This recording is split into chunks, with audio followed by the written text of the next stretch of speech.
My father secretly changed his will, leaving everything to my stepmother, Olivia, and telling me, "You're young, you'll figure it out." I didn't argue. I just walked away and let her enjoy her victory. A year later, Olivia called me in a panic. "Why is the bank freezing my accounts?" she asked. I smiled and said, "Check the fine print." Growing up, it was just me and my dad after my mom died when I was 10. He remarried when I was in my early 20s to Olivia, a woman nearly 20 years younger than him. I never really liked her, but my dad seemed happy, so I kept quiet. Olivia acted like the perfect wife. She was caring and always made sure my dad had everything he needed. I thought she was just kind, but looking back, it was all an act to secure her future.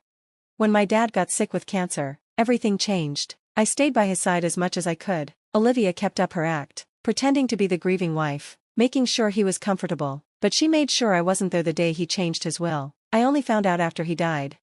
At the lawyer's office, I expected my dad's will to split things fairly, like he'd always promised, but instead, the lawyer read, "To my beloved wife, Olivia, I leave everything, the house, the cars, the savings, the investments, everything, and then, to my daughter, you're young, you'll figure it out."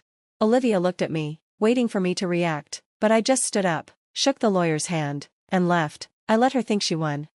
For a whole year, I let Olivia live the high life. She moved into my dad's house, spent the money, traveled, and acted like she owned everything. She even had the nerve to text me, pretending to care. I ignored her. Then, about a year later, she called me, panicking because her accounts were frozen. That's when I told her to check the fine print. Here's the thing, my dad might have changed his will, but he was bad with paperwork. Olivia didn't notice the assets weren't just in his name. The house was in a trust with my name on it. The investments and savings were in joint accounts that required both signatures for changes. I let her enjoy her fantasy for a year. Then I took it all back with one letter to the bank. She lost everything, the house, the lifestyle, gone. I didn't feel bad. I remembered how she boxed up my mom's belongings and stuffed them into storage like my mom never existed, and how she convinced my sick father to sign papers he didn't fully understand. Olivia vanished after that. I thought it was over. But a few months later, my dad's lawyer called. Olivia was trying to fight the trust, saying my dad meant to leave everything to her but was misled. She even hired a legal team. She wasn't giving up without a fight, and now, I was dragged into a legal battle I never wanted. The day we finally met in court was the first time I'd seen Olivia in over a year. She still wore expensive clothes, but something was different. She didn't have that same confidence. Maybe it was because she wasn't used to fighting battles she couldn't easily win. She sat across from me, holding her head high with her lawyers beside her. They threw all kinds of accusations at me, painting her as the loving wife my father wanted to take care of. And me? I was just the bitter, greedy daughter who refused to accept my father's wishes. They even tried to claim that my dad and I had grown distant and that I wasn't there for him in his last months. That lie hurt the most. I clenched my fists under the table and kept quiet as my lawyer tore their arguments apart. The judge barely took their claims seriously. There was no proof of fraud, no sign that my father ever tried to give Olivia control over the trust. But Olivia had one more trick, a letter. She claimed it was my father's final message to her, written in his last days. It said, "To my beloved Olivia, everything I have is yours. I want you to have it all." But the letter wasn't signed, wasn't dated, and wasn't even official. Still, it was enough for the judge to call for an investigation. And suddenly, I was in real trouble. The moment I heard about the letter, I had my doubts. My dad rarely wrote anything by hand, and if he did, he would have signed it, no question. So, I hired a handwriting expert to check the letter, and sure enough, it was fake. The ink was too fresh to be over a year old, and even though the handwriting looked similar, it had small mistakes that proved it was a rushed copy of my father's writing. When I got that report, I knew I had her. We went back to court, and the handwriting expert explained everything. I kept my eyes on Olivia the whole time. At first, she didn't react, but when the judge asked her lawyer if they had anything to say, she lost it. "This isn't fair," she yelled, gripping the table so hard her knuckles turned white. I couldn't help but smirk. "Neither is forgery." Her lawyer pulled her back down, whispering angrily, but it was too late. She had lost. I thought that was the end of it, but a few weeks later, I woke up to find my house broken into. Nothing was stolen or damaged, but my father's old desk, which I'd brought to my home after winning the case, had been torn apart, drawers pulled open, papers thrown everywhere. Someone had been searching for something, and I had a pretty good idea who. Olivia wasn't done, and neither was I. I stood in front of my father's old desk, papers scattered everywhere. Someone had broken in, but it wasn't random. They were searching for something important. I called the police, but they didn't care. "Nothing's missing," one of them said. probably just kids messing around. Kids breaking into a gated community with cameras? No way. I knew who did this, Olivia. She was getting desperate and reckless. She still thought she had a secret weapon, and I needed to find out what it was before she made her next move. For the next week, I dug through every piece of paper in that desk. At first, it was all useless stuff, old bills, insurance papers, and letters my dad never threw away. But then, I found something. It was an old, yellowed envelope stuck behind a drawer. Inside was another version of my father's will, but this one was different. It was dated months before the will the lawyer read, and it left everything to Olivia. No trusts, no joint accounts, no way out. It gave her everything she was fighting for. But here's the catch, this will was never filed. It wasn't signed, notarized, or witnessed. It was just a rough draft, probably forgotten during my dad's last months. But if Olivia had found it first, she could have forged the signatures and made it look real. And if that had happened, she could have actually won. My stomach turned. Did my father really plan to leave her everything? Had I been fighting for something that was never meant to be mine? I didn't know, but now I had a choice, burn it or use it. Destroying it would make the problem disappear, but using it, that could give me the upper hand. I made my decision. Then, for the first time in months, I called Olivia. She picked up on the first ring. What do you want? She snapped, trying to sound angry, but her voice was shaky. I let the silence stretch before I spoke. You've been busy. I don't know what you're talking about, she said, but I could hear the nerves in her voice. I smiled. I think you do. I found the will. I heard her breathing change. She tried to laugh it off. What will? The one where my father left everything to you? I asked. Stop playing games, I said. I have it right here. I could hear her pacing. That's impossible, she said, but she didn't sound confident. She had been looking for it and failed. This document could change everything, I continued.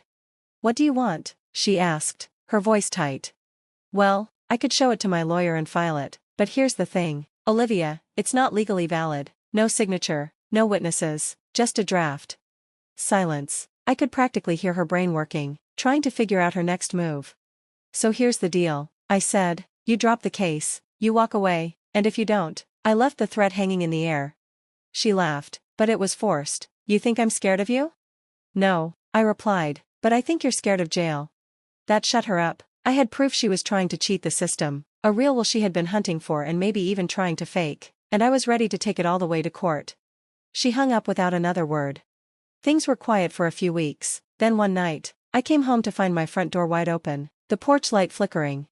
My stomach twisted as I stepped inside, gripping my phone tightly. The house was dark except for a single lamp in the living room, and there, sitting on my couch like she owned the place, was Olivia, a glass of wine in one hand, a pile of papers in the other.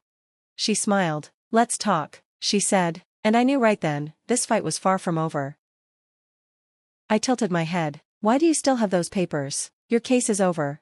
She let out a long, dramatic sigh. That's the thing, you think you won, but you don't get it, do you? She placed the papers down and leaned forward. This was never about money. I laughed, bitterly. That's funny, coming from you. She smiled. You think it was just greed? No, it was survival. I frowned, confused. Then she started telling me the truth, the secret she had been hiding. I loved your father, she said, her voice softer than I'd ever heard it. Maybe not at first, but over time, I did. He took care of me, gave me a life I never thought I'd have. But when he got sick, when I knew I was going to lose him, I panicked. She looked down at her wine glass, her hands trembling. You don't know what it's like to go from having everything to having nothing. You had your own life, a career, friends, a future. But me? I had nothing, no real job, no savings. I gave it all up to be with your father, and when he died, I was supposed to just disappear.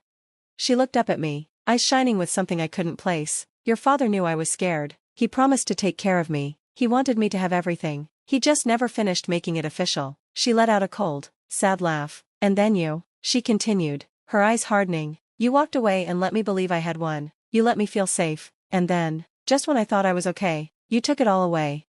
She stood up, still holding her wine glass. You didn't do it because you wanted justice. You did it to hurt me. I clenched my jaw. You took advantage of a dying man. She tilted her head. Did I? Or did I just ask him to do what he wanted to do? Her words stopped me, because even after all the fights, the lies, the courtroom battles, I couldn't be sure. Did my father truly want to leave everything to her? Or had she been there at the right time, whispering in his ear when he was too weak to fight back? I'd never know, and that was the hardest part. Olivia stepped closer, her voice low. You took everything from me, and now, I have nothing left to lose. I stiffened. Are you threatening me? She smiled. No, just telling you how it is. Then, she threw the glass of wine against the wall, shattering it. I flinched but held my ground. We stood there, breathing hard, staring at each other. Then, unexpectedly, she laughed. Not a cruel laugh, but a tired, broken one. She wiped her eyes. I really thought I could win, she whispered. I really did. She turned and walked to the door. I didn't stop her. She left without another word. Just like that, Olivia was gone. I didn't hear from her for weeks. I thought maybe it was finally over. Then, one day, I got a letter. No return address. Just one sentence inside. I hope you sleep well at night. No threats. No begging. Just that one line. But the truth was, I didn't sleep well. Not for a long time. Because deep down, I wondered if I had just been part of a bigger game. Had my father really wanted to leave everything to Olivia? If so, I had taken away her future. But if she really had manipulated him, then maybe I just gave her what she deserved. I would never know for sure, and I had to live with that. A year went by. I never saw Olivia again, never heard from her, but sometimes, late at night, I'd find myself looking over my shoulder, not because I was afraid of her, but because I was afraid of the truth I might never know. In the end, I won, but it didn't feel like victory. Maybe that's the thing about revenge, you get what you wanted, but you don't always get what you needed. The end.